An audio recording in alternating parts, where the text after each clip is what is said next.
Bonjour à toutes et à tous et bienvenue à cette séquence sur l'étude de marché. Impossible de parler du marketing, d'élaborer un plan marketing sans évoquer l'étude de marché. C'est quoi une étude de marché? Pourquoi on accorde autant d'importance à l'étude et comment mener à bien une étude de marché? C'est l'objectif de cette séquence. Lorsqu'on dit qu'une entreprise a étudié son marché, cela veut dire qu'elle a procédé à la collecte, au traitement et à l'analyse d'un certain nombre de données de façon objective et formelle afin de les exploiter dans la prise de décision marketing. Cela veut dire que l'étude de marché est un processus de recueil, d'analyse et d'exploitation d'informations permettant l'élaboration, la mise en œuvre et le contrôle de la stratégie et le plan d'action marketing. Pourquoi il est important pour une entreprise d'étudier son marché? Eh bien, selon une recherche de la Harvard Business School, plus de 30 000 nouveaux produits sont lancés chaque année et 95% d'entre eux échouent. La principale raison de l'échec de ces produits est l'attitude des clients vis-à-vis de ces innovations. Partant de l'idée que toute innovation produit est le résultat de la résolution des problèmes, cela nécessite une réflexion inverse de la manière dont les clients, particuliers ou entreprises, abordent les choses.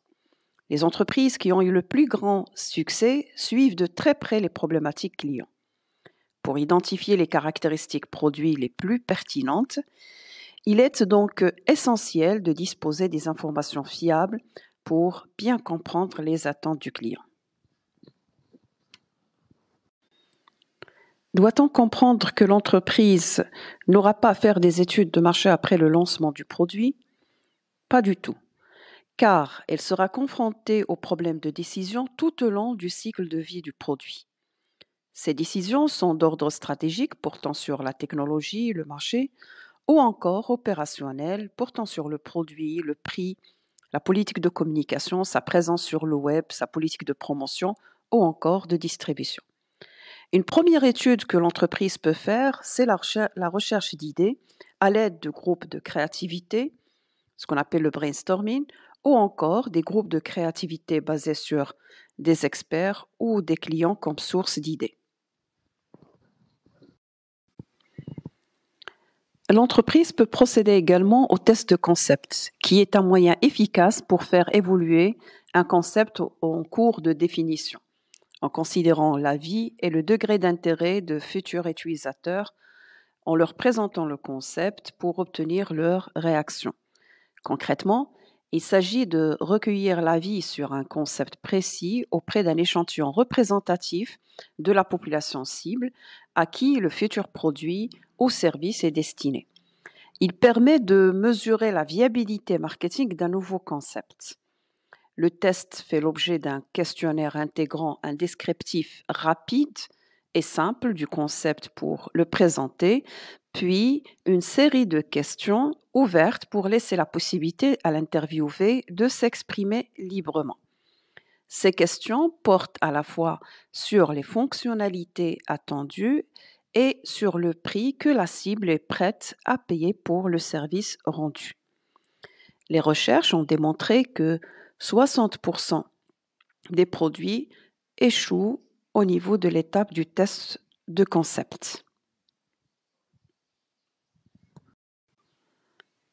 Les 54% des produits restants faiblissent lors de la réalisation des tests de produits, qui ont pour objectif de faire évaluer par le consommateur les caractéristiques intrinsèques d'un produit et qui servent donc à mettre en évidence les qualités et les défauts des formules proposées par rapport aux produits concurrents. Les tests de produits répondent à une mission de diagnostic, c'est-à-dire qu'à l'issue du test et avant que le produit ne soit livré au marché, les caractéristiques mal perçues sont modifiées. Les tests de produits font partie des outils qui offrent une information essentielle à la décision du lancement. Ils s'appliquent à tous les types de produits, même si les entreprises des secteurs de la grande consommation en sont les plus grandes utilisatrices. On distingue deux types, le test technique et le test sensoriel. Partant de l'idée qu'aucune décision n'est exempte de risque, l'entreprise a intérêt à mener une étude avant chaque décision relative au produit. Ainsi, elle peut faire un pré-test publicitaire ou un post-test publicitaire, une étude d'impact. Elle peut également évaluer la politique de distribution à travers le contrôle des points de vente. Elle peut mener une étude de satisfaction ou encore une étude d'image et de positionnement. Quel que soit le type d'étude, l'entreprise mobilise des données secondaires et ou des données primaires. Les données primaires sont des informations spécifiquement collectées pour étudier un phénomène particulier. Les données secondaires sont des informations qui ont déjà été collectées dans un but différent de celui de l'étude menée et qui sont à disposition pour une seconde utilisation. Lorsque les informations utilisées sont secondaires, l'étude est dite documentaire. En revanche, lorsque des informations sont primaires, l'étude peut être soit qualitative ou quantitative. L'étude qualitative porte sur l'univers psychologique de l'achat et permet de répondre à des questions pourquoi et comment. Elle porte essentiellement sur des variables non quantifiables, alors que l'étude quantitative, quant à elle, elle vise à dénombrer et valider les hypothèses. Elle se base sur un échantillon représentatif auprès duquel on administre un questionnaire selon le mode d'administration le plus adapté. L'objectif de cette étude étant de décrire le comportement, de quantifier et de vérifier les hypothèses, et bien sûr, elle porte sur un échantillon représentatif, mobilise et utilise un support structuré qui est le questionnaire et nécessite bien sûr une analyse statistique qui pourrait être un tri simple, un tri croisé ou bien un tri multiple. Le développement des réseaux sociaux a amené les entreprises à opter pour des études ethnographiques. C'est quoi la ethnographie? Il s'agit de la combinaison des mots network et ethnographie, c'est-à-dire une technique d'étude de marché qui permet d'étudier en profondeur les conversations qui surviennent dans des communautés pertinentes sur Internet. L'objectif est de dégager des thèmes centraux qui permettent de prendre des décisions éclairées au sujet de la stratégie marketing. C'est quoi une communauté? C'est un groupe de personnes en interaction qui partagent des liens sociaux et un espace commun. Ces personnes construisent et renforcent leurs liens au travers des émotions et des expériences partagées. Lorsqu'on procède par le biais d'un cabinet d'études de marché, il est important de savoir qu'il existe plusieurs types d'études en fonction du degré de confidentialité et le coût occasionné par l'étude. Ainsi, on distingue l'étude ad hoc, c'est-à-dire l'étude ponctuelle réalisée pour un seul client, l'étude en souscription, c'est-à-dire l'étude ponctuelle réalisée pour plusieurs clients.